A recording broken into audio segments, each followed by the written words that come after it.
PCI Chandra Niga Pursuit.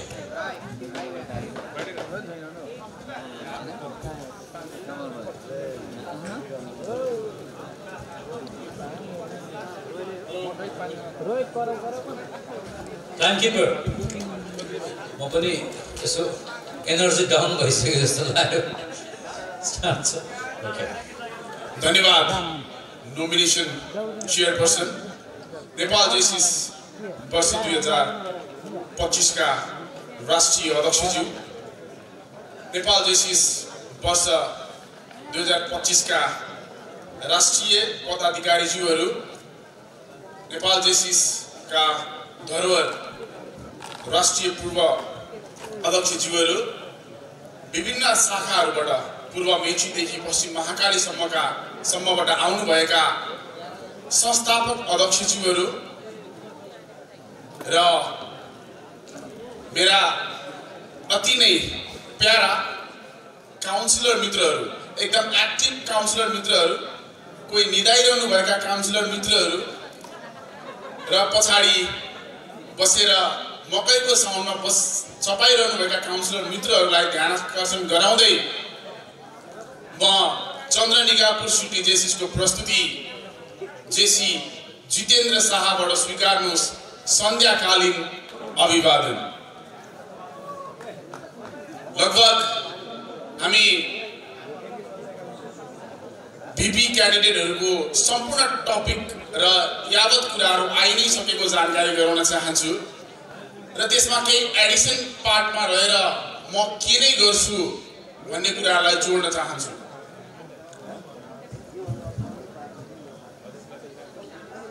जापानबाट हामी guest लिएर आउने काम गर्छौं, तर समयको म्यानेजमेन्टमा हामी अलिकति पछाडी छौं.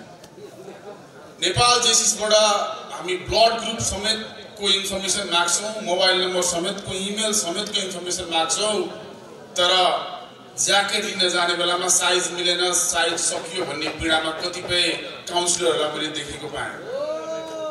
यी सबै कुराहरूको ग्याप फुलफिल गर्नको लागि डिजिटल प्रविधि, डिजिटलाइजेसनको कुराहरूलाई जोडेर, because I am also from that field, IT ब्याकग्राउन्डबाट म आएको हुनाले यो फिल्डलाई प्रपर ग्यापलाई मेन्टेन गरेर टाइमलाई, स्पेसली टाइमलाई फोकसमा राखेर मैले पाएको असाइन शाखाहरूमा राष्ट्रिय अध्यक्षज्यू र इभिपीज्यूको मातहतमा रहेर नेपाल जेसिसको विधि विधान यी सम्पूर्ण कुराहरूलाई शिरोधार्यमा राखेर प्रविधिको उच्चतम प्रयोग गरेर म नेपाल जेसिसको अहिले ठ्याक्कै बाटो हिँड्दै गर्दा नेपाल जेसिस त खतम भएछ नि भन्ने शब्दहरू कता कता सुनिन्छ.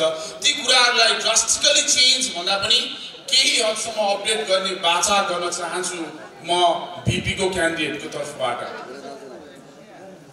सँगसँगै हामी अहिलेको समयमा डिजिटलाइजेसन भन्छौं, एआई भन्छौं, यावत कुराहरू भन्छौं, चन्द्रमा पुगिसक्यो भन्ने कुराहरू भन्छौं, यी सबै कुराहरू भन्छौं, सुन्छौं, मोबाइलमा प्रत्येक दिन हेर्छौं, तर त्यसको इम्प्लिमेन्टेसनको पार्टमा हेर्दै गर्दा the best example of this floor यहाँ हामीले विभिन्न किसिमका कुराहरू गर्दै गर्दा त्यो रियल पार्टमा हामी नदेखेको प्रष्ट देख्न सक्छौं. यसलाई डिजिटली म कस्तो किसिमको एउटा सानो एक्जाम्पल भन्न चाहन्छु.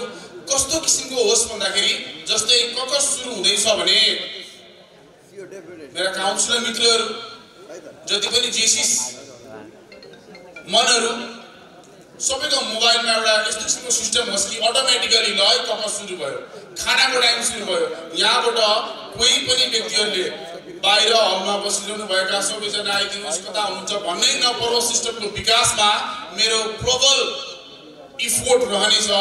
जेसिसलाई, नेपाल जेसिसलाई कसरी स्मार्ट बनाउन सकिन्छ भन्ने कुरामा मेरो एकदम जोड रहनेछ. मेरो आदरणीय अगाडि बसिरहनु भएको सर 4 मिनेट भइसकेको घोषणा गर्नुभएको छ, उहाँलाई विशेष धन्यवाद. सँगसँगै मैले प्रतिनिधित्व गर्दै गरेको आफ्नो ठाउँलाई समर्पितमा राखेर तपाईहरुलाई मेमोरेबल पल बनाउनको लागि सानो टपिकलाई जोड्न चाहन्छु. घर मेरो रौतहट चन्द्रनिगा, हजुरबाको प्रपर्टी छैन बिगा, तर हजुरहरुको मन र मतले चन्द्रनिगा पोस्टुटी त्यसको प्रस्तुतिलाई म बीपी को क्यान्डिडेटलाई बिघामा हैन हेक्टरमा मत र मन दिएर विजय गराउनुहुन्छ भन्ने आशा सहित आफ्नो ककसमा फुल स्टप ड्र गर्न चाहन्छु। धन्यवाद। जय जयसिस। मेरा समकालीन ज्यू, प्रिय समकालीन ज्यू, ह्यान्डसम समकालीन ज्यू,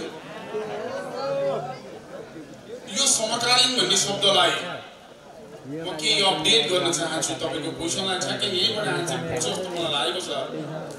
यो समकालीन भन्ने शब्दलाई दीर्घकालीन शब्दको रूपमा अपडेट गर्दै मलाई लाग्छ तपाईहरुको मतले छिटमा नभेटे पनि म पक्कै पनि तपाईहरुको लिस्टमा मनको लिस्टमा भेटिने छु। यो साउन्डले जति टाढासम्म गुन्जे पनि रियालिटी के छ भन्दा कुर्सीमा कोही पनि हुनुहुन्न। बिकज अफ टाइम म्यानेजमेन्ट नै भन्छु। अहिले मैले कम्पासमा आफ्नो सम्पूर्ण कुराहरू जोडिसकेको छु। यो नै दिउँसोको टाइममा एउटा रियल टाइममा भइदिएको भए मलाई लाग्छ त्यो हलले नै आन्सर दिन्थ्यो होला। र यो फेरि पनि मैले रिपिट गरेँ, समकालीन भन्ने वर्डलाई अपडेट गर्दै दीर्घकालीनमा कन्भर्ट गरिदिनु हुन आदरणीय जेसिस मनहरुमा हार्दिक अनुरोध गर्दै सिटमा नभए पनि मनको लिस्टमा भेटिन्छु भन्ने आशा सहित तपाईको प्रश्नलाई पक्कै पनि कतै न कतै आन्सर पुगेको जस्तो लागेको छ। धन्यवाद। जय जेसिस। धन्यवाद। अर्का राष्ट्रिय उपाध्यक्ष